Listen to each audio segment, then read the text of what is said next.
Wasallam pernah menyebutkan tentang konsep rizki dalam Islam. Kata Nabi sallallahu alaihi wasallam, "Inna ruhal qudus qad nafatha fi raw'i." Sesungguhnya Ruh Kudus. Siapa Ruh Kudus? Jibril alaihi salatu wasallam. Sesungguhnya Ruh Kudus, yaitu Jibril alaihi salatu wasallam, membisikkan dalam batinku. Dan ini salah satu cara malaikat menyampaikan wahyu kepada Nabi sallallahu alaihi wasallam. Bentuknya dalam bentuk membisikkan kepada hati Nabi sallallahu alaihi wasallam. Apa isi bisikannya? Innahu lan tamuta nafsun hatta tastawfiya rizqaha. Sesungguhnya tidak ada satupun jiwa yang mati kecuali dia telah menghabiskan semua jatah rizkinya. Wa in abta'a anha, meskipun bisa jadi rizkinya itu datangnya telat, meskipun tidak langsung diberikan oleh Allah Subhanahu wa taala dalam jumlah banyak, meskipun bisa jadi oleh Allah Subhanahu wa taala rizkinya dibuat oleh Allah agak seret ketika di awal hidupnya, kemudian mungkin bisa saja nanti diperlancar ketika di akhir hidupnya.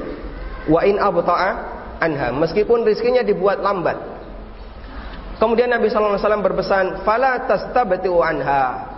Karena itu janganlah kalian memiliki sifat istibta'. Bagaimana saran beliau? Khudhu ma hulla wa da'u ma hurrima. Ambil yang dihalalkan dan tinggalkan yang diharamkan. Kita akan berikan penjelasan yang singkat untuk hadis ini. Hadirin yang dimuliakan Allah Subhanahu wa taala, dalam hadis ini Rasulullah sallallahu alaihi wasallam menjelaskan tentang konsep rizki dalam Islam. Nabi sallallahu alaihi wasallam mengatakan, siapapun jiwa tidak akan mati sampai dia menghabiskan semua jatah rizkinya. Artinya siapapun yang hidup di muka bumi ini, jatah rizkinya telah dijamin oleh Allah Subhanahu wa taala. Sehingga rumusnya, siapa yang hidup pasti punya rizki.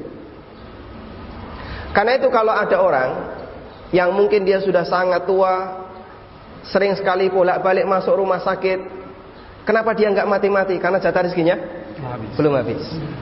Terus gimana Pak caranya biar orang yang cepat mati?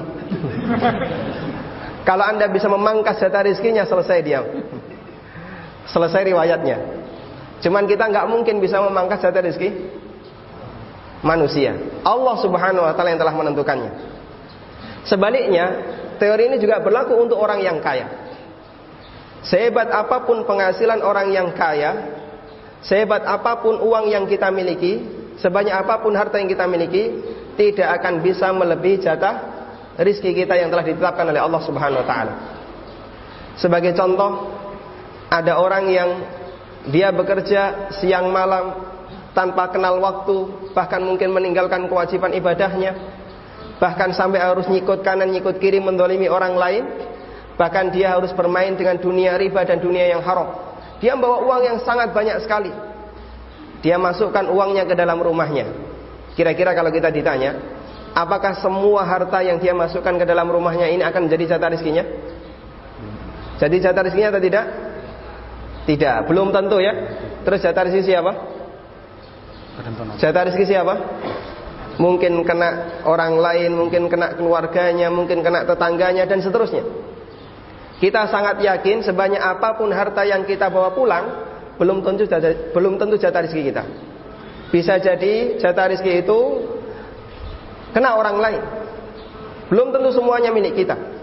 Karena jatah rizki kita adalah apa yang kita makan, apa yang kita pakai, apa yang kita tempati. Lebih dari itu bukan jatah rizki kita, meskipun kita yang mengadakannya. Makanya bisa jadi ada orang yang bawa uang banyak, bahkan bisa jadi dari cara yang dilarang oleh syariat, dia bawa masuk ke dalam rumah, hanya sampai di dalam rumah dia mati. Jatah rizki siapa ini? Jatah rizki siapa? Ahli warisnya. Siapa yang bahagia? Istrinya. Masa depan istrinya cerah, bisa dinikmati dengan suami barunya.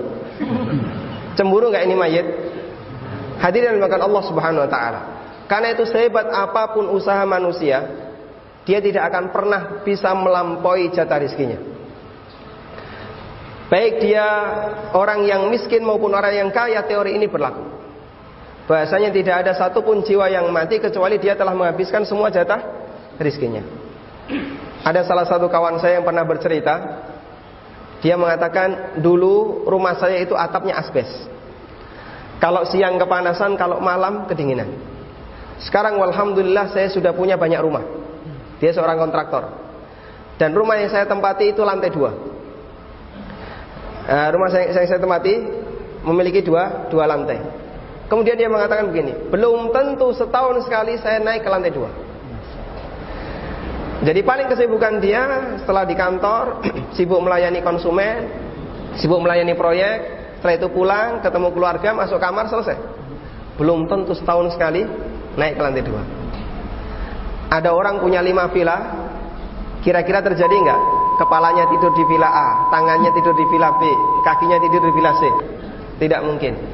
Makanya sehebat apapun harta yang dimiliki oleh manusia, tidak akan melampaui jatah rezekinya.